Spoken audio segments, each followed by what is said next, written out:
The transport docked without ceremony. No fanfare, no greeting delegation, no flowers or banners, just a cold mechanical clamp, a hiss of pressurized air, and a narrow corridor that smelled like recycled oxygen and something faintly metallic. I stepped off the ship carrying one bag and a briefcase. The briefcase was more important. Inside it were 742 pages of cross-referenced Galactic Council treaty law, 300 years of Earth diplomatic history, and a handwritten note from the Secretary-General that said simply, "Do not embarrass us." I had served 2 combat tours on the Martian border conflict, negotiated 3 labor disputes in the orbital belt stations, and once talked a man with a plasma cutter off a reactor platform in 40 minutes. None of that prepared me for the grand convocation hall of Etheris Prime. It was not the size, though the hall was enormous. It was not the alien architecture, though the structure defied every engineering principle I had studied. It was the way every living creature in that hall stopped what it was doing and looked at me. Not curious looks. Assessing looks. The kind of look you give something that has wandered into a place it does not belong. A Valari official met me at the entrance. Tall, bioluminescent, with pale silver skin that shifted color with every breath. His name was Counselor Sarath, and he introduced himself with the smile of someone who had already decided how this was going to go. "Ambassador Voss," he said, "welcome to the Galactic Council.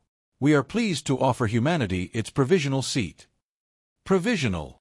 He said the word like it tasted pleasant. I filed it away and shook his hand, which he clearly had not expected. His skin flickered briefly from silver to a dull amber. I pretended not to notice. The chamber held 47 delegations. Each species sat in a raised arc, their sections color-coded by council rank. Humanity's assigned position was at the far end of the lower tier, traditionally reserved for newly admitted species and for species under formal review. We were in good company with 2 other civilizations that had been admitted in the last decade. Both of them looked relieved to see me. I gave them a small nod and sat down. The session began before I had even fully settled into my seat. The Valari block opened with a procedural review of the Etherian Trade Expansion Act. It was a document I had read on the transport over twice.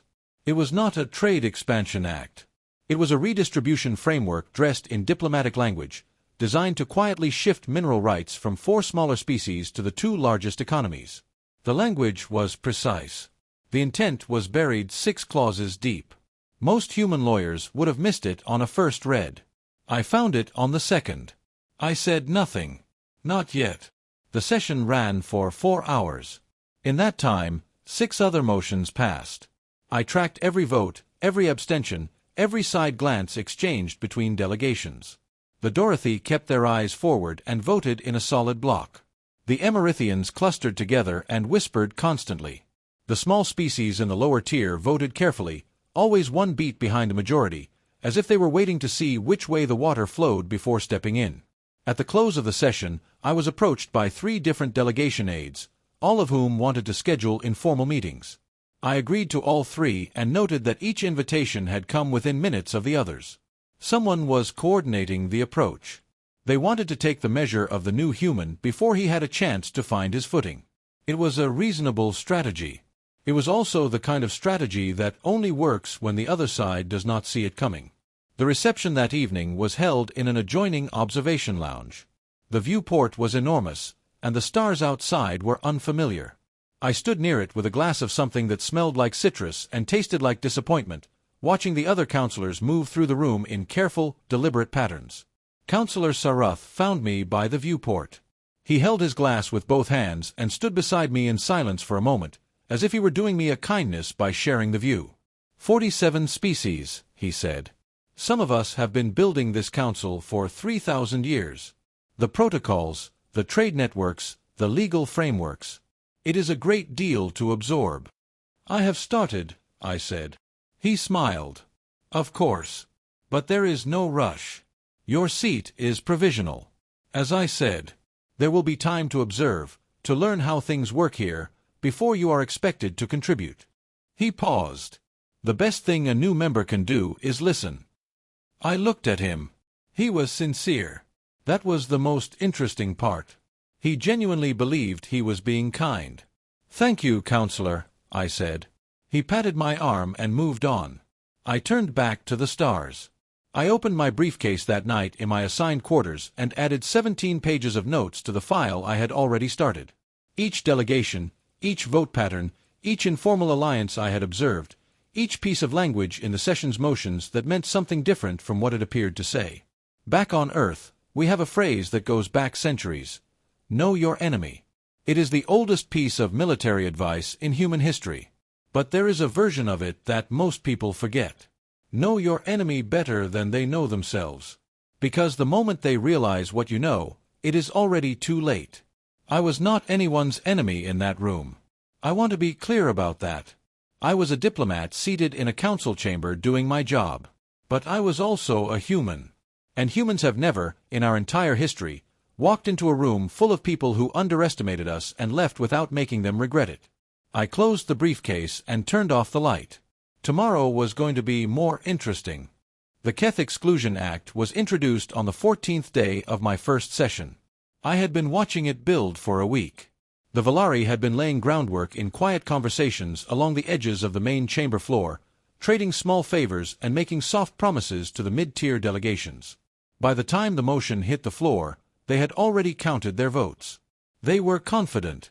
They should not have been. The act was presented by Councillor Devon, a senior Valari diplomat with a voice like deep water and an expression of permanent patience. He read the motion carefully, emphasizing the protective language. The Keth system was a developing civilization, he said. They lacked the infrastructure for full interstellar trade. The act would establish a supervised exclusion zone for their own benefit, giving them time to grow without exposure to economic forces they were not prepared to handle. Every word of it was technically true. Individually.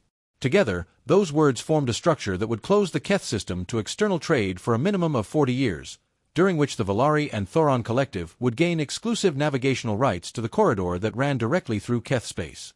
That corridor connected 3 resource-rich outer systems to the central trade lanes. Without Keth access, those outer systems were commercially isolated. With it, the Thoron Collective could collect transit fees from every ship traveling that route. 40 years of fees on that corridor was worth more than most species would earn in a century. I put my hand up for the floor. The chamber secretary looked at me. There was a brief pause. Then he granted the request. Several heads turned. Some of the older delegations leaned forward with something that looked like entertainment. I stood up and began speaking. I did not raise my voice. I never do in rooms where I am already being underestimated. Raised voices are for people who need to be taken seriously. I was going to make them take me seriously by other means. I started with geography. I pulled up navigational charts I had prepared and walked the chamber through the Keth corridor, its position relative to the outer systems, and the projected traffic increase if the Thoron Collective received exclusive navigational rights. The numbers were not mine. They came from the Galactic Council's own economic projection models, published 14 years ago and apparently unread by most of the species in that room. Then I pulled up trade data. Import deficits. Export surpluses. Commodity pricing over the last 60 years in 5 comparable developing systems that had been placed under similar exclusion acts. In 4 of the 5 cases, those systems had emerged from the exclusion period economically dependent on whichever species had held adjacent navigational rights during the exclusion.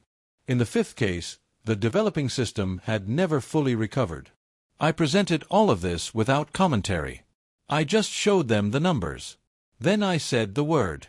This, I said, is a colonial framework. It uses protective language to obscure an economic extraction mechanism. The Keth are not being shielded from trade. They are being removed from trade so that someone else can profit from their geography. The silence that followed was the kind that has weight to it. Councillor Sarath was the first to break it. He tilted his head and said, "Ambassador Voss, with respect, you are describing a system of protections that has been used by this council for centuries. The framework is legal, established, and has the endorsement of multiple senior delegations." "I know," I said. "So did most of the systems my ancestors used that I just described." More silence. "My species has been doing exactly what this act proposes for most of our recorded history," I continued. "We tried it under different names. The results were consistent. We eventually stopped, not because we developed better values overnight, but because we finally counted the long-term cost accurately and realized we could not afford what we were creating. I have those calculations as well if the council wishes to review them." Someone in the upper tier laughed, a short, dismissive sound. I did not look for who had made it. I kept my eyes on the chamber floor. "The counterproposal I am tabling references Articles 7, 12, and 34 of the Founding Compact," I said. "It establishes a voluntary trade development program for the Keth system with protected pricing for a period of 20 years, no exclusive navigational grants, and a review clause at the 10-year mark. It achieves the stated goal of the Keth Exclusion Act, protecting a developing civilization without the economic capture mechanism." I set the document on the floor terminal and returned to my seat. Councillor Devon requested an immediate recess. It was granted. The Valari block moved to a private room. I sat in my seat and reviewed my notes. A young aide from the Emerithian delegation leaned over and whispered that they had the numbers and the vote would go against me. "I know," I said. "What is your name?" She blinked. "Petra." "How long have you been here, Petra?" 3 years. "Have you ever seen a new delegation table a counterproposal in its first session?" She thought about it. "No." "Good," I said. "Neither have they." The recess ended. Councillor Devon returned and moved to dismiss the counterproposal on procedural grounds. I objected, citing the specific clause that permitted floor motions from any seated delegation regardless of provisional status.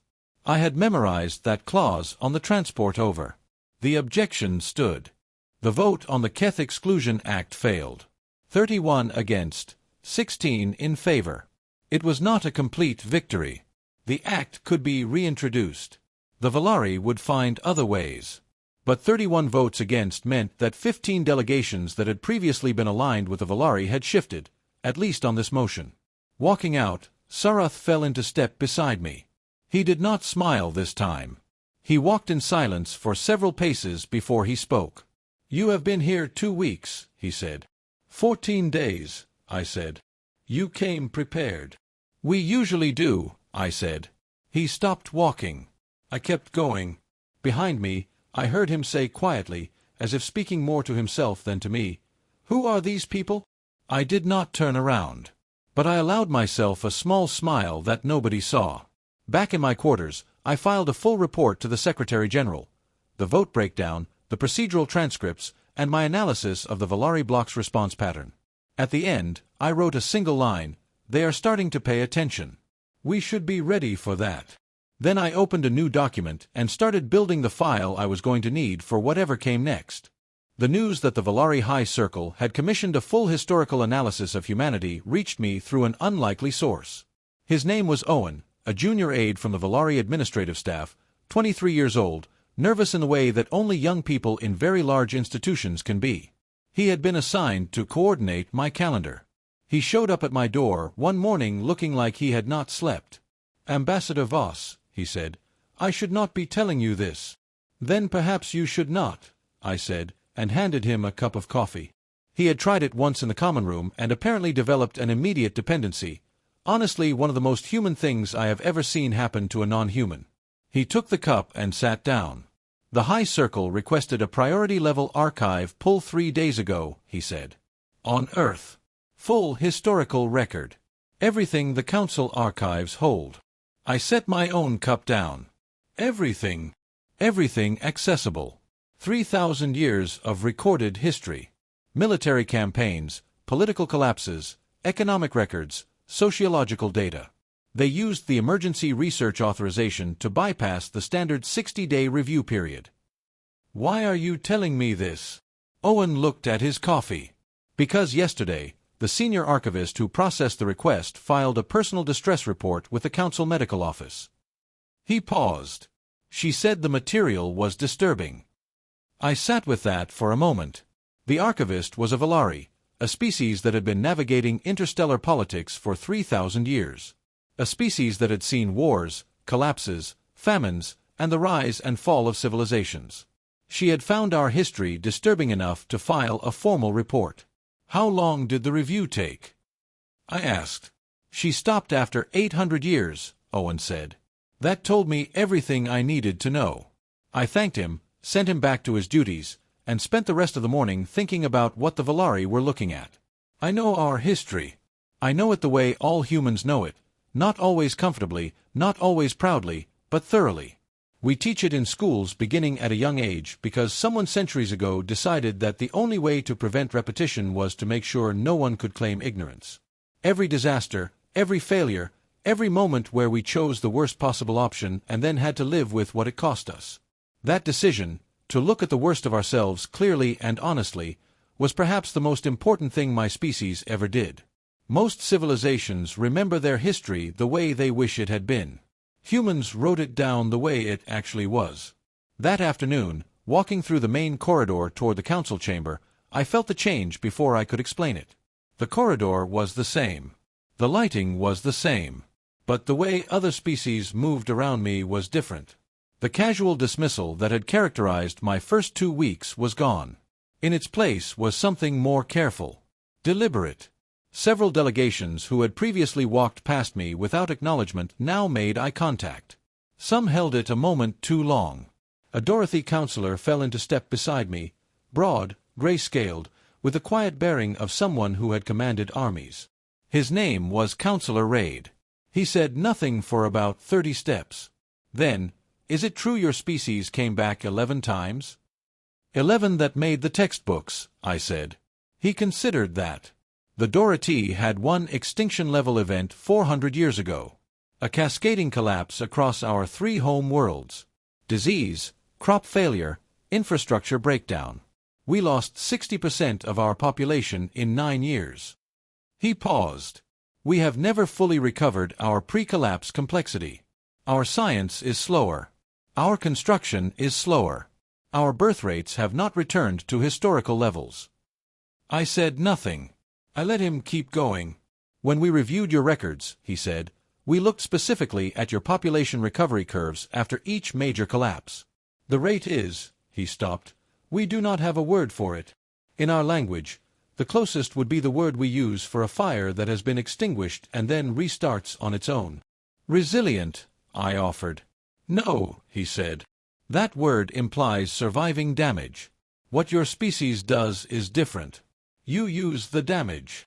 He looked at me sideways. How? I thought about it. We write things down, I said. Everything. The worst things, especially.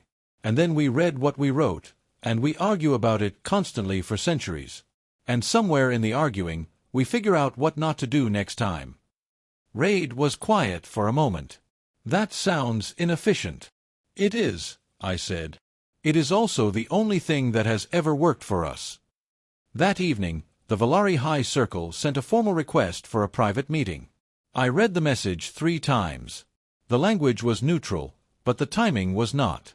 They had looked at our history, and now they wanted to talk to the human in person. That meant the analysis had produced a result they had not anticipated. I accepted the meeting and immediately contacted my colleague back on Earth. Her name was Claire, Chief Legal Advisor for the diplomatic mission. They pulled the full archive, I told her. I need you to build me a complete briefing on every case in human history where a dominant power underestimated a new entrant to a political system and regretted it. How many do you want? All of them, I said. She sent me 47 cases by morning. I read them all before breakfast.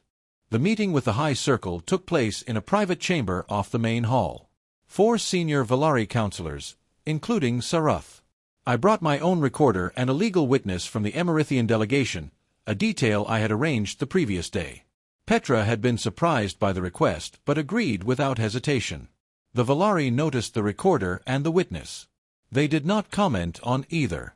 Sarath opened the meeting by saying that the council had reviewed some historical material related to Earth and had several questions for the human delegation. I told him I was happy to answer any questions he had. Your species has engaged in large-scale organized conflict on a scale that appears to have no parallel in galactic recorded history, Sarath said. Yes, I said. And you continued through each event. Yes. A long pause. Then one of the other counselors spoke for the first time. Her name was Counselor Vey, older than Sarath, with skin that had faded from silver to a pale white. What we are trying to understand, she said slowly, is why. Other species, when they reached this level of internal conflict, collapsed. Or they stabilized. You did neither. You collapsed, and then you did not stabilize. You reorganized. Yes, I said again. Why? I leaned forward. Because we are very bad at giving up, I said. It is not a virtue. I want to be honest with you about that. It is not noble. It is simply a characteristic of our species that we find it nearly impossible to accept that something is finished. We will rebuild a city that has been destroyed 3 times on the same ground. We will attempt the same political experiment after it has failed twice because we believe we have identified what went wrong. We will look at evidence that suggests we are losing and decide that the evidence is incomplete. I paused. This has caused us enormous suffering. It has also kept us alive when any reasonable calculation would have indicated we should not be. The room was quiet. Vey asked, "Are you telling us that your species persists through sheer refusal?" "Partly," I said. "And partly because we have a long memory for what we did wrong. The two things together are more powerful than either one alone." Sarath looked at me for a long moment. Then he said something I had not expected. "We made an error," he said, "in how we assessed your admission to the Council. We believed provisional status was appropriate for a species of your development level. We did not account for the possibility that development level and operational capacity are different measures." "They often are," I said. He nodded slowly. He did not say anything further on the subject, but something in the room had shifted, quietly and permanently, in the way that rooms sometimes do when the people in them have stopped pretending about something. I collected my recorder and my legal witness and walked back into the corridor. Behind me, I heard Vey say to the room in a low voice in her own language, "Not meant for me." The translation came through my earpiece half a second later. She said, "We have been welcoming guests for 3,000 years. I am not sure we have ever let in anything like this before." I kept walking. I did not let myself smile until I was around the corner. The Escarvan Dominion moved on the outer reaches in the 3rd month of my posting. There was no declaration, no formal notice to the Council. There was simply a series of course corrections in their fleet dispositions that any competent analyst could read like a sentence. 43 warships repositioned from their home sector. 12 supply depots established at intervals along the outer corridor. A navigational exclusion filed with the Council's flight authority, citing military exercise parameters that happened to cover every approach lane to 3 independent systems sitting directly in the Escarvan's projected path. I had been watching them for 6 weeks before the Council noticed. The Escarvan were the one species in the galaxy with a record that made even the Valari speak carefully. Undefeated in every armed engagement for 200 years. 37 territorial expansions, all successful. A military doctrine built on speed, precision, and overwhelming first contact. They did not warn. They did not negotiate. They moved. And then they offered terms to whoever remained standing. After they had finished moving, the Council convened an emergency session 4 days after the fleet repositioning became impossible to ignore. I sat in my seat and listened to 46 delegations debate whether what was happening technically constituted an act of aggression under Article 22, whether the flight exclusion filing was a provocative act, whether a formal inquiry should be submitted to the Escarvan government, and whether that inquiry should be delivered through diplomatic channels or the standard administrative office. I counted the hours. Then I counted the days that would pass before any formal inquiry received a response, during which the Escarvan fleet would complete its repositioning and the 3 independent systems would be effectively surrounded. On the evening of the 2nd day of debate, I left the chamber and went back to my quarters. I sent a single encrypted message to Claire at the Earthside office. The message contained one document, a tactical assessment I had prepared over the previous 6 weeks, including fleet positioning data, projected timelines, 3 possible Escarvan advance routes, and a recommendation. The recommendation was specific and required authorization from the Defense Council and the Secretary General. I did not sleep much that night. I reviewed the legal basis for my recommendation until I could recite it forward and backward, and then I reviewed it again. Article 9, Clause 3 of the Mutual Defense Compact. Signed by every Council member 40 years ago during a period of heightened concern about outer rim instability. It had been included in the founding documents with considerable ceremony and almost no expectation that anyone would ever actually invoke it. The language was clear. Any member species could invoke the compact on behalf of non-member systems threatened by military action from a third party, provided the invoking species had the material capacity to respond and the response was proportional to the threat. I had checked the legal definition of proportional 16 times. I was confident I understood its boundaries. 12 days after I sent the message, the Earth Defense Council authorized the response. I was back on the council floor listening to the 46th hour of deliberation when my communications terminal registered an incoming signal from the outer corridor relay. I read the confirmation quietly at my seat without changing my expression. Then I requested the floor. They gave it to me. They always did now. The chamber had learned that the humans' floor requests were worth listening to. I stood up and said, I wish to inform the Council that pursuant to Article 9, Clause 3 of the Mutual Defense Compact, the United Earth Defense Fleet has been repositioned to the Cathier Corridor Junction, adjacent to the 3 independent systems currently under projected Escarvan advance. The deployment is defensive in nature. Earth is invoking the compact on behalf of the Rena T, Sorrel, and Corvian systems. The chamber went so quiet I could hear the ventilation system. Sarath was the first to speak. Ambassador Voss, you cannot mean. The fleet is already there, I said. I mean exactly what I said. For the next 20 minutes, the chamber was not quiet at all. A dozen delegations spoke simultaneously. 3 points of order were raised. One delegation walked out and then came back. Councillor Raid sat completely still with his arms folded, watching me. I stayed at the floor terminal and waited. Then the Escarvan responded. Their fleet commander hailed the council through the standard military communication channel.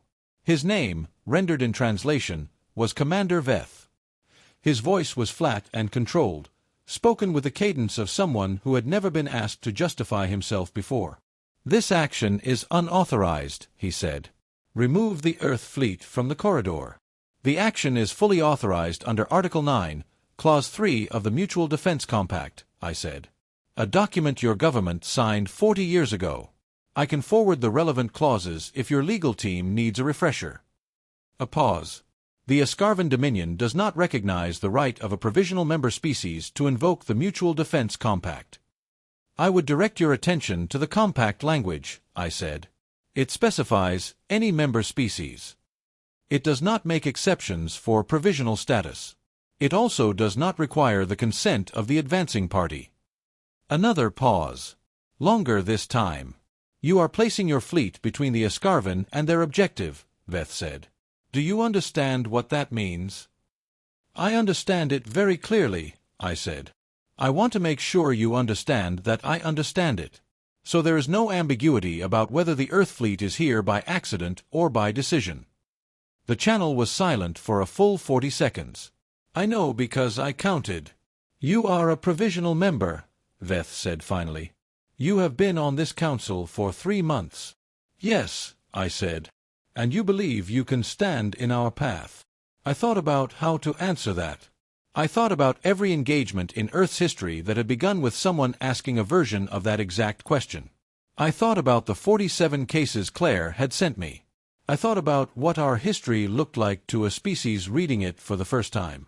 Commander Veth, I said, I am not asking you to believe anything. The fleet is in position. It is not moving. What you do next is entirely your decision. But I would encourage you to read the full Earth historical record before you make it. I understand the Council archives have a copy. It is available upon request. I closed the channel. The chamber erupted again. I returned to my seat. Raid caught my eye from across the floor and gave me a single slow nod. I returned it. The Escarvan fleet did not advance. They did not retreat either. They held position for 9 days. During those 9 days, the Council's deliberations shifted entirely. Nobody was debating Article 22 anymore. Nobody was drafting a formal inquiry. The entire conversation had changed because a defensive line had been drawn where no line had existed before, drawn not by the ancient species who had been managing this council for 3,000 years, but by the humans who had arrived 3 months ago. On the 6th day, Raid requested a private meeting. We met in one of the smaller chambers off the main hall. He sat across the table and looked at me for a long moment before speaking. "Do you know what the other delegations are saying about you?" he asked. "I can guess," I said. "Some of them think you were reckless. That you acted without council authorization and forced a confrontation that could have been managed through existing channels." "The existing channels had been deliberating for 46 hours while a fleet was moving," I said. "Yes," he said. "I know." He paused. "The others are saying something different." "What are the others saying?" "They are saying that you knew exactly how close the line was. That you placed the fleet in a position that forced the Escarvan to stop without giving them a reason to respond. They are saying that only a species with significant experience in high-stakes confrontation could have judged that distance with that precision." "The margin was narrower than I would have liked," I admitted. Raid almost smiled. "How narrow?" "I ran the probability calculations 40 times, I said. "I was comfortable with the result. I would not say I was relaxed about it." "What was your confidence level?" 73%, I said. He looked at me. "You committed a fleet on a 73% confidence calculation. The alternative was letting the Escarvan complete their advance while the Council debated definitions," I said. "In my professional assessment, that outcome was guaranteed. 73% looked good by comparison." Raid sat back. "You humans have a fascinating relationship with risk." "We have a long relationship with it," I said. "That is not quite the same thing." He was quiet for a moment. Then he said, "The Escarvan have not moved in 6 days. In 200 years, no one has made the Escarvan pause." "They paused because the calculation changed," I said. "Not because of us specifically. Because we introduced a variable they had not planned for. Their doctrine does not have a response to variables. It is a very efficient doctrine for predictable situations. We are not a predictable situation." Raid studied me. "No," he said quietly. "You are not." He stood to leave, then stopped at the door. "When this session ends," he said, "I intend to table a motion to review Earth's provisional status. In favor of removal or conversion?" "Conversion," he said. "Full membership. I will need co-sponsors. I wanted you to know in advance." He left before I could respond. I sat alone in the chamber for a while after that. Outside, somewhere in the dark between stars, 2 fleets were holding position across a line that had not existed a month ago. The galaxy was very quietly deciding what kind of place it was going to be. The emergency session was called on a Thursday. I know the day because I had been counting them since I arrived. 91 days on the Council. I had packed more incident into those 91 days than most provisional members generated in their first decade. Now the full chamber had been convened to decide what to do about it. And about me. That was the part nobody was saying directly, but everyone understood. The vote on Earth's full membership came after 4 hours of debate. I did not speak last. I spoke when it mattered. I told them what we were, not what we hoped to be, not what our best history suggested we could become. What we actually were, based on evidence. I told them about 10,000 years of conflict. I told them about the systems we built to contain ourselves. I told them we were still not sure it was enough. I told them that uncertainty was not false modesty, it was the most honest thing I could say about us. The result came in over about 90 seconds, which is fast for a 47-member body. 44 in favor of full membership.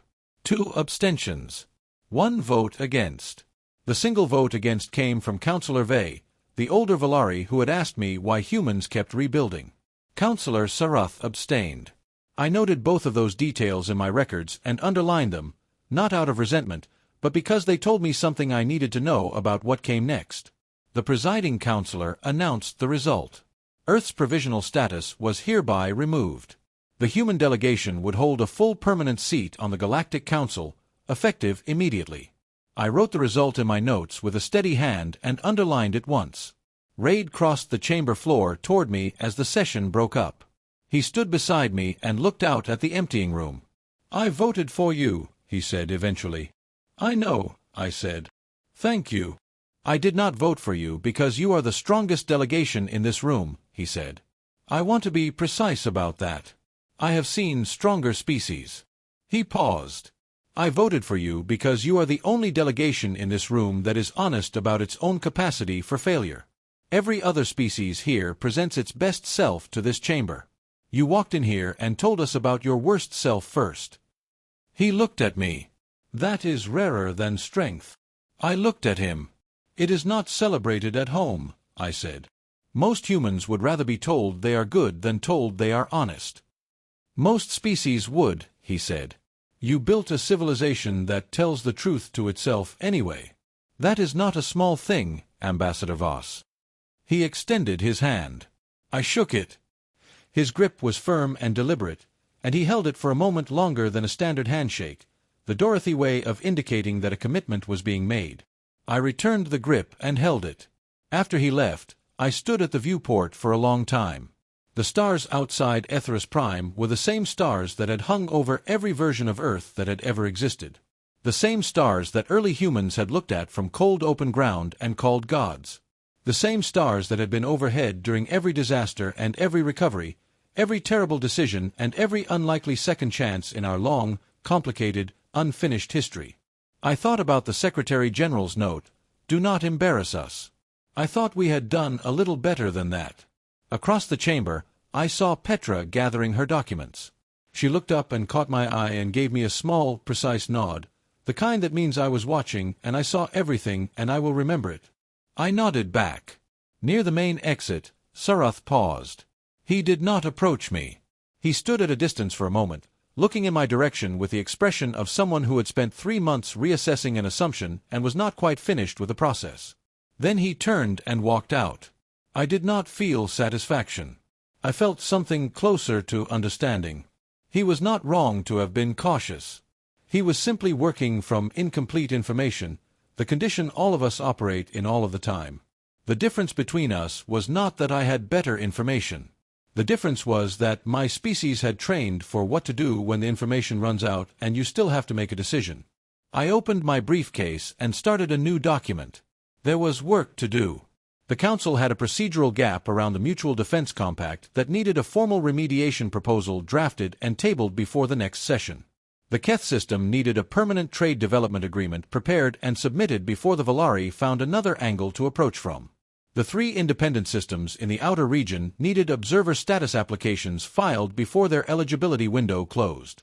And somewhere in the outer corridor, the Escarvan fleet was still sitting at its holding position, 9 days without movement, waiting for something to change. I had some thoughts about that too. Careful thoughts, precise thoughts. The Escarvan had a doctrine built on never pausing. They were pausing now. Doctrines do not survive contact with variables they cannot resolve. I had been a variable. The question was whether there was a diplomatic opening in it before the disruption resolved itself. I thought there might be. Small and time-sensitive, requiring a very specific kind of conversation conducted by someone with a high tolerance for standing at the edge of a very large drop. Claire was going to tell me I was exceeding my mandate. She was probably right. She usually was. I was going to do it anyway because someone had to, and because we are very bad at standing still when something important needs doing. Outside the viewport, the stars held their positions with the patience of things that have existed for billions of years and have seen stranger things than one small, stubborn species finding its way to a table where it had no right to sit and refusing to leave. We were here. We had always been headed here. From the first moment one of our ancestors looked up at those lights and decided, against all available evidence, that they were worth reaching for. The galaxy was going to have to get used to us. To be honest, I was not sure it was ready. But that had never stopped us before. 3 years later, I stood at the same viewport, looking at the same stars. The chamber had changed. The lower tier was fuller now. 7 new species had been admitted, and 4 of them had requested human mentorship through their provisional periods. The Keth system had signed its trade development agreement. The 3 outer systems were observer members. The Escarvan fleet had withdrawn from the corridor without ever advancing. Commander Veth sent me a formal message 6 months after the standoff. We read your history. We will not be testing your defenses. Counselor Sarath requested a meeting last week. Not an official one. He came to my office, stood in the doorway, and said, "I abstained on your membership vote because I was not certain you would be good for this council. I am no longer uncertain. I was wrong. Then he left. I have not seen him since. I respect that. Counselor Raid and I meet for coffee every month. He still does not like it. He drinks it anyway. Earned bitterness, he calls it. I do not correct him. Petra is the Emerithian delegation's senior aide now. She sends me reports on council dynamics that are often more accurate than the official summaries. Her last message ended with, "They still do not fully understand you. But they have stopped trying to predict you." That is respect. The Escarvan are not the only ones who read our history after that session. The Council Archive's Earth section became its most requested file. The senior archivist submitted a second distress report. I sent her a handwritten note apologizing for the disturbance. She sent back, "Do not apologize. I have been reading your species records of how you handle apologies. It is illuminating. Claire remains on Earth. She sends me updates on the political situation there. The last one said, they are asking if you need anything. I told them you need sleep. They said that is not the kind of thing they can send." She is not wrong. I looked out at the stars one final time before closing my briefcase. The same stars. The same stubborn species. The same unfinished work. The galaxy had not gotten used to us. Not entirely. But it had stopped expecting us to leave. That was enough for now. I picked up my bag and walked toward the chamber. There was a new motion on the floor, something about outer rim trade protections. The language was precise. The intent was buried. I had read it twice on the transport this morning. I found the clause on the third read. 6 lines buried in an environmental impact assessment. It would have redirected shipping revenues away from 3 developing systems for 20 years. I had already drafted the counterproposal. The chamber was waiting. The stars were waiting. The work was never finished. That was fine. We were very bad at giving up.